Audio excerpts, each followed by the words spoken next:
Hey everybody, welcome to a Let's Play for Racing. From Rookie to Rathpith. Well, at least that's my goal.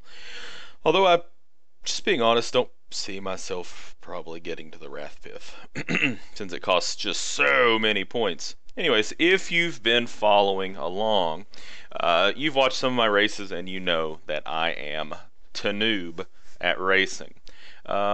But I think I'm getting slowly better. Slowly. There hasn't been a noticeable difference in my in my ability, and I think that that's just probably how it's going to be unless I practice a little bit more on my own time, which I'm not really willing to do.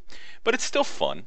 It's still fun to do, and it gets my adrenaline pumping a little bit. So today's race is going to be a 40-minute Descent Champions.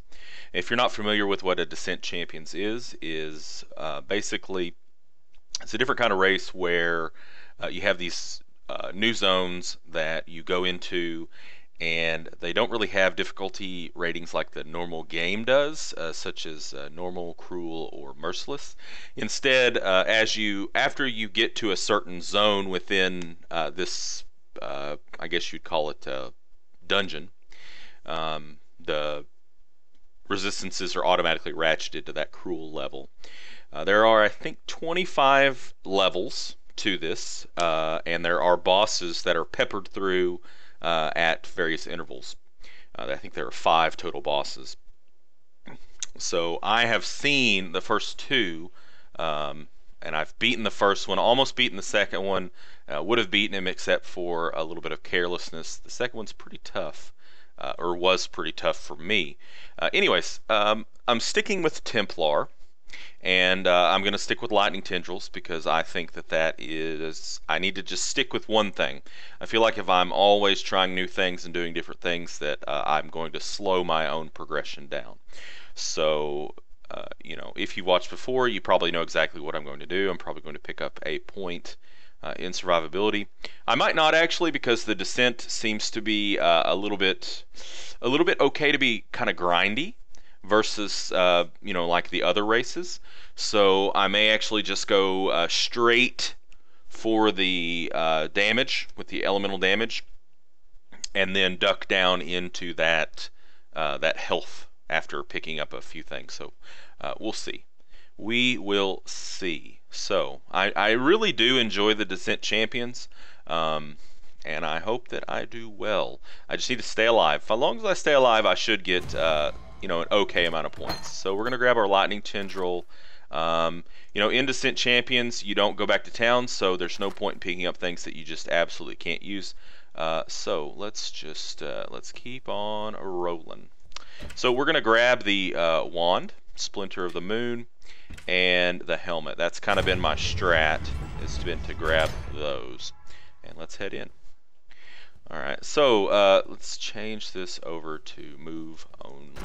So you see somebody is already like, I'm already level 2, because I'm a pro racer. Which I imagine it's probably not that hard to get that. But as you can see, also the mana regen is definitely not a problem. So we just kind of want to go around. We want to be careful here because when those things die, it shoots out spikes, and that could inadvertently cause a death. So, all right. Pick up this iron hat. Do we have any? Yeah, we do have a wisdom scroll. Oh, yeah, we're not going to be using that hat because we have our unique. Here's some blue mobs. Very good, because they're good for experience. We just want to be very careful not to rip. So let's drop that in there. Keep going. We are going to be a little bit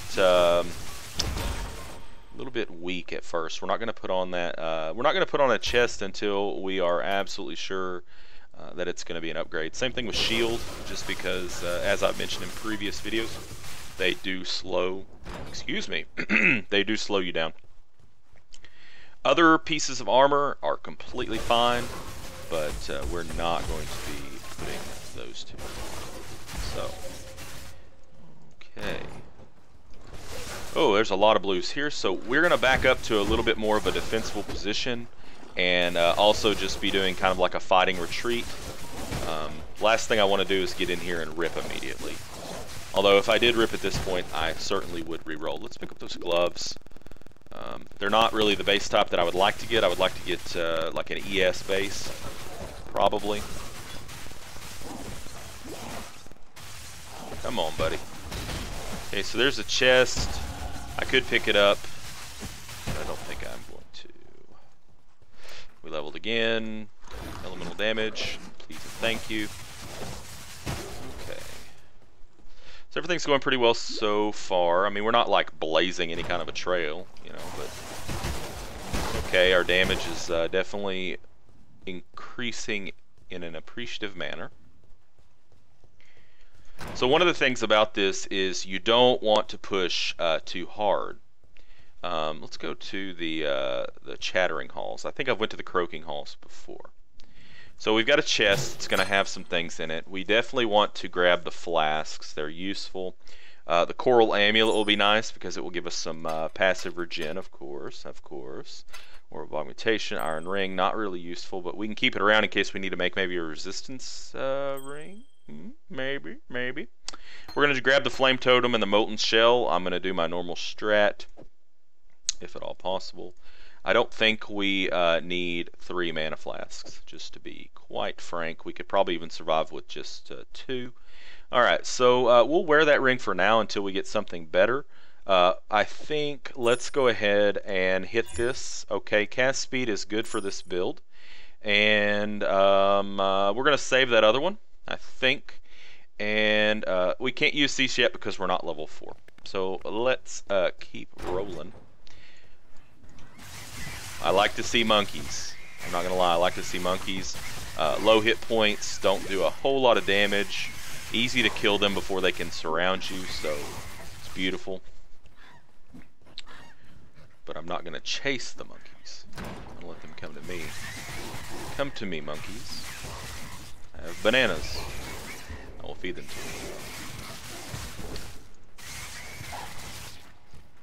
So, yes. If I see an armor piece... Oh, boy. Let's back up a little bit. He's going to start flinging blood. They're all going to be flinging blood, so we have to be a little bit cautious here. Yeah, see, they're doing pretty good damage to me. But I'm just kind of like bobbing and weaving, sticking and moving, so we leveled again. Blue mobs are very good for experience. Alright, let's get there. Good. Okay, arrow quiver is useless to us. If we found like something with an energy shield base type, we'd probably pick it up and try to roll it into something useful.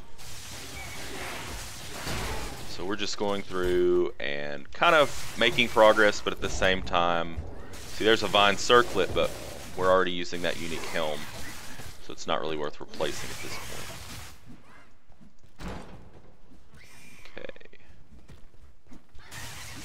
Since we leveled, we can equip those other gems, which we probably need to do so that they can be leveling. So let's back up away from these monkeys. Boom and boom. Okay, now we got that going. So that's a little bit of extra survivability, but the good thing about it is also that it will explode when it takes a certain amount of damage, which can give us a little bit of a DPS edge. So, but we want to probably get that flame totem off of the middle mouse and put it on something a little bit more accessible. You know, depending on your mouse, I'm sure some of you have middle mouse buttons that are pretty easy to activate, but I find that on a Razer Naga, it's actually not so simple. So let's make this about +5 to maximum energy shield. Sure. I mean, it's like pseudo life almost. So I think we're going to be going into a boss fight here. But I could be wrong. Okay, not yet. Next level. Bunch of currency here. Smashing. We can take... Let's see. We can take this and regal it. Okay, it gave us some cold resistance. Maybe take this. Okay, not probably what we're looking for. Okay, we'll take the maximum life. Actually, let's augment that. Okay, that's even better. And let's see if we can add another thing to that. Okay, mana on kill is good as well. So we're not going to put anything on the other ones because ideally we want to step out of those if we get something. The Iron Ring is wasted on a caster build, so we're not going to mess with that. This yellow guy, we're just going to kind of tow him along. I mean, he's going to be doing damage to us, but the idea being that eventually he'll take enough damage to where he'll die, just through collateral damage. So we want to be careful here. The Freezing Pulse guys could put like a chill effect on us, like that just happened. And if we were really low on life and we needed to escape, it could make it very hard. Thing about these statues, we probably want to avoid those. I'm not going to pick up that claw, I don't think. We probably want to avoid the statues just simply because they have a higher base resistance to elemental damage. So we got some blue Freezing Pulse guys here. We're definitely going to want to back up a little bit. See, they're getting that freeze off on us pretty good. We need to find a little bit more of a defensible position, or get them separated out a little bit. Okay, back up a little bit. This doorway's okay. We're going to be taking some arrow fire. Maybe we should finish these guys off real quick. Okay, an Alk, very welcome. So if we get see a nice good white drop, or if we one of our blues that we find would be good, but it's got crap on it. Oh, be very careful here. They do move to surround. They're not dumb. Well, not too dumb. I don't see anything there that I want to pick up. I think that's really kind of the thing that you need to do. Let's get that ring. Let's get that ring. Yeah, ooh, we leveled. Let's Alk that ring. Boom. Okay, so maybe not exactly what we would have liked, but that's okay. Gotta be remembering to use my Molten Shell. Freezing Chamber, they say. Okay, Quicksilver Flask. We will be throwing one of those on. Boom, boom, boom. Get out of my bag. Mana doesn't seem to be a huge problem.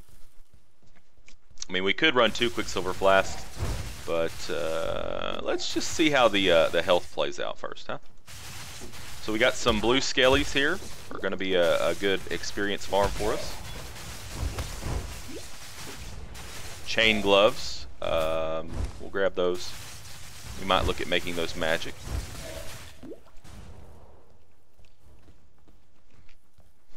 Could have picked up the leather scale boots. Beginning to doubt my choice of the freezing place just simply because of this ice on the ground. Could have picked them up. Didn't. Because the base. I think it's an evasion energy shield base. We'd much rather have just, I think, a straight energy shield base. But I can't really, provide any scientific explanation for that. Aside from the fact that just my gut tells me maybe energy shield is a little bit better at the lower levels. I mean, it doesn't. It's not going to mitigate anything, but I don't really think we're going to be mitigating much at all in the first place. So I think it's much better for us to just try and get. Ooh, they're hitting pretty hard. Let's move back a little bit. Let our health tick back up. Get our pot. Wrap boots.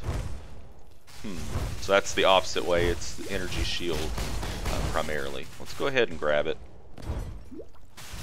The hope is that we could roll some kind of a boot with some move speed, but we will definitely take maximum life. We'll toss those. Throw it on the ground. Oh, there's a gem in it. We don't want to get rid of that, but we do want to get rid of that and that. Wait, whoa. Whoa, I wish I'd have known about that. See, this is like I think this is like an optional area. You don't have to go through this area. But it's good because it has the Quicksilver Flasks and the Avian Shoes, which can definitely help your move speed. Probably what we'll do now that we have those shoes is we will look at actually throwing on a chest or a shield just to increase our survivability. quite a bit more because it really is very helpful. Let's nuke these guys down quickly. You know, I've never been in this place before, this zone, so I don't really know where to go for the exit. I feel like we're properly leveled enough for an exit. I mean, we're level 6. We're also standing in, we're level 7. We're also standing in the frost there. Not a good idea for those of you keeping score at home. Let's level. Retribution's very helpful. It's going to be very good. Dead end. So dead end, not good. We're 12 minutes in. We're level 7. I don't think that's... well, I mean, it is pretty terrible compared to, you know, what good players can do. But for me, not too bad. Shrine of the Pagan God. So this is going to be the first boss fight. So we're going to want to keep our Molten Shell up, drop our Flame Totem, and we're going to want to off these guys. As you can see, that guy does really good damage. So, and when he leaps like that, it hurts. That's actually what ripped me last time. I'm pretty sure I recorded that. So let's move back. Keep our Molten Shell up. Okay, he's about to move. Let's nuke these guys down. See, he's rezzing up those skeletons. But that's good for the... woo, he is doing a lot of spark damage. Let's throw in that Molten Shell again. Back away. Okay. Let's just try to position ourselves to where we can hit him and his crew. Jesus Christ. The sparks. Are you serious? I mean, he's just like nailing us, you know? I hate you. Yeah, see, we ripped. Jesus, man. Maybe we do need to take some survivability, you know? Oh, I'm so bad at this, you know? Maybe I should have tried to get a chest and a shield before fighting him, because our hit points were only 162. He was just really hurting us. I mean, we were able to lay down some good damage on him, but our health flasks just weren't keeping up. So, and you know, lightning tendrils kind of locks you in place for 4 casts, so you have to be able to react pretty quickly. If you're holding down the button, especially. Like, you know, I hold down the button because why wouldn't you hold down the button? So, you know, I could have tried to keep the totem down a little bit more and maybe let the totem do a little bit more work. Only problem is without points in totem placement speed, it actually is pretty slow to get the totems down. He kills them pretty quick, so that's why I didn't do that. Anyways, don't think I'm going to re-roll. I think I'm going to just leave it at that. And, you know, this will just be a short video. So the next race, let's see, what will the next race be? Let's take a gander, shall we? So, looking at the event calendar, it's not on screen. So today's Monday. The next race I will probably record for you guys. See, there's a 90-minute party tomorrow at 2, but I'm not going to do that because I don't have a party. Well, actually, that's at 2 in the morning, so I won't be doing that. At 11 a.m. tomorrow, there's a 1-hour solo. I probably won't do that. That's a little early for me. At 3 p.m., there's a 1-hour Ember Wake. That will probably be the one that I record for you guys. There's also another Descent Champions at 8 p.m. I might record that one as well, just to give you guys a little bit more content. So, yeah. I will see you then, and thank you for tuning in. You know, feel free to laugh and comment about how bad I am in the comments, in the comment section. So, until next time, game on.